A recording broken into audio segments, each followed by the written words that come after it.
Can we just stop for a moment and recognize the brilliance of Michael C. Hall? Because here's the thing.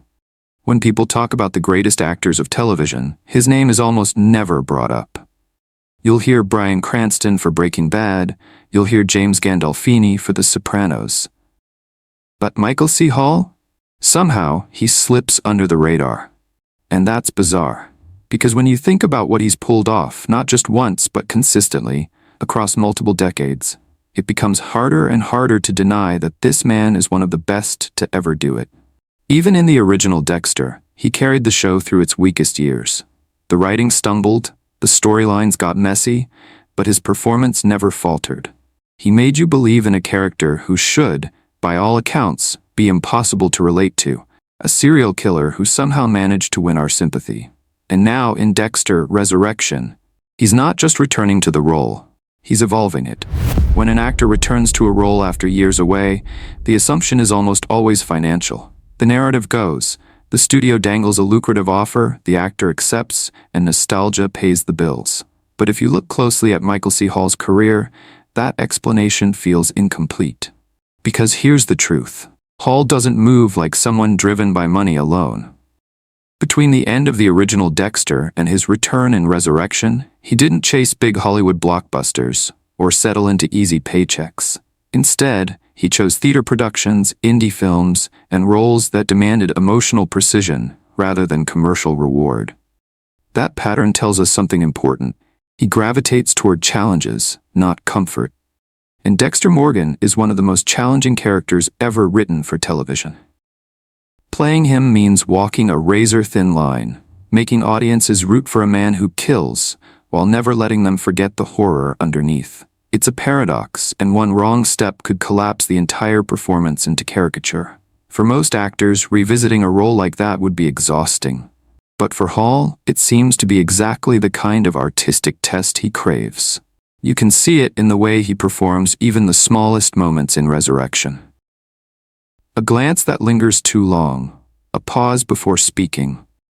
These aren't the choices of someone rushing through a script. They're the details of an actor who still loves the work itself, the craft of making fiction feel real. And that, more than any paycheck, explains why he came back. In storytelling, silence is often more powerful than dialogue. Dexter Morgan is a character defined by restraint, by his careful control of emotions, his clinical precision, his ability to keep chaos locked away. Which is why when that silence finally breaks, it's devastating. The moment comes during Angel's death in Resurrection. On paper, it's already an emotional turning point. The loss of an old ally, a tether to Dexter's past life. But Michael C. Hall transforms the scene into something far greater. As Angel slips away, there's a pause, a beat where Dexter seems frozen, trying to process a reality he can't fix. And then it happens. A scream, raw and guttural, rips through the screen. It doesn't sound rehearsed. It doesn't sound performed. It sounds like a wound tearing open. What makes it remarkable is the way it reverberates against memory. Fans who lived through the earlier seasons can't hear that scream without flashing back to season 5, to Dexter collapsing in the wake of Rita's death. That callback isn't a coincidence.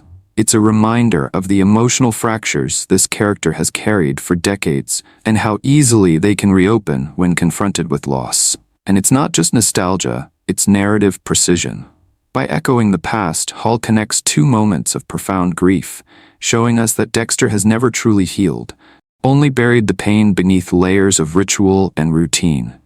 The scream tells us more than words ever could, that beneath the monster's mask, there's still a man breaking apart. Dexter Morgan has always lived in extremes. He is a man defined by blood and violence, by the constant threat of exposure, by the weight of secrets too heavy for most people to carry.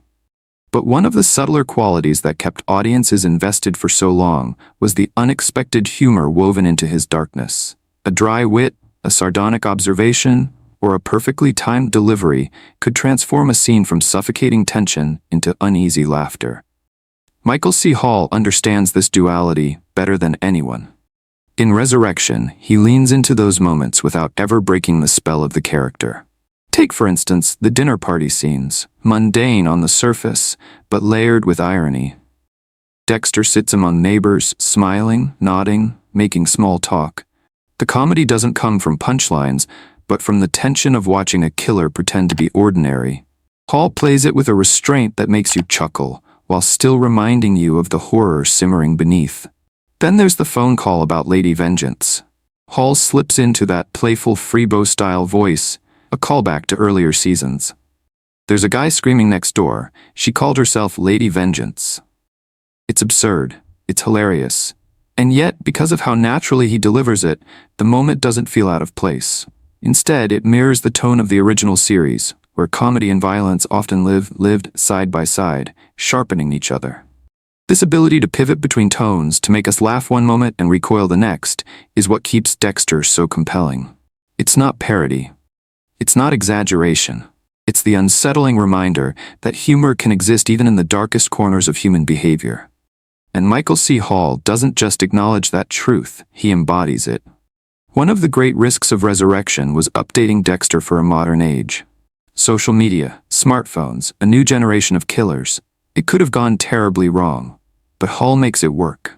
He plays Dexter as slightly out of place, a man not fully in sync with the times, but still 10 steps ahead of everyone else. Watching him navigate this new world feels like watching a retired athlete come back to the field and remind everyone why he was legendary in the first place. He doesn't just keep up, he dominates. And fans have noticed. Go anywhere online after an episode airs, and the comments are filled with praise. People aren't saying, this revival is decent. They're saying, this is the Dexter I remember. This is the Michael C. Hall we've been missing. And that tells you everything. Because revivals don't always work. We've seen plenty fail, dragged down by actors who no longer have the spark they once did. But here, it's the opposite. Michael looks hungrier than ever, treating every single scene like it's his last chance to prove something. That energy is contagious. It's why people are watching. It's why Resurrection feels alive. Episode 9 gave us one of those subtle but unforgettable moments. Dexter and Harrison, talking about the serial killer club. Harrison stops him at the Gemini killer, and Dexter explains how he discovered they were twins, and took them both down in a matter of days. The way Hall delivers that line, the quiet confidence, the underlying pride, it's not loud, it's not dramatic, but it says everything. Dexter isn't just another killer. He's the best of the best. Scenes like this are why his performance stands apart. It's not always about the big emotional breakdowns. Sometimes it's the restraint, the subtle power, the weight of silence. And that's why Resurrection feels different from so many other reboots. Because it's not just about bringing back a beloved character. It's about honoring what came before while pushing into new territory. The writers deserve credit, yes. But without Hall's complete dedication, none of it would work. You can see it in his eyes, his expressions, the smallest pauses. He isn't just showing up, he's living in Dexter's skin again. That's why the show feels like more than a revival. It feels like a continuation that matters. And here's the part that fascinates me most. Most actors get tired of playing the same role for too long. They want to move on. They want to avoid being typecast. But Michael C. Hall? He keeps coming back, from New Blood to the internal monologues in Original Sin to Resurrection. He isn't running from Dexter, he's embracing him. And he's even spoken about wanting the spin-offs to continue for another 2 or 3 seasons. At a time when most actors his age could retire, sit back and enjoy life, he's diving deeper. Not for money, not for fame, but because he still loves the game. Michael C. Hall is doing something rare in television. He's taking a character we already thought we understood, and he's showing us there's still more to discover. He's giving us tragedy and comedy, power and vulnerability, silence and screams, and in every single frame, he's proving why he deserves to be mentioned among the greatest actors of all time. This isn't nostalgia. This isn't fan service. This is an actor at the height of his powers, reminding us why we fell in love with Dexter Morgan all those years ago. So the real question is, how much longer can he keep surprising us? If you enjoyed this breakdown, don't forget to like, subscribe for more deep dives just like this. Drop your thoughts in the comments. Do you think Michael C. Hall deserves to be ranked alongside television's greatest actors? Thanks for watching.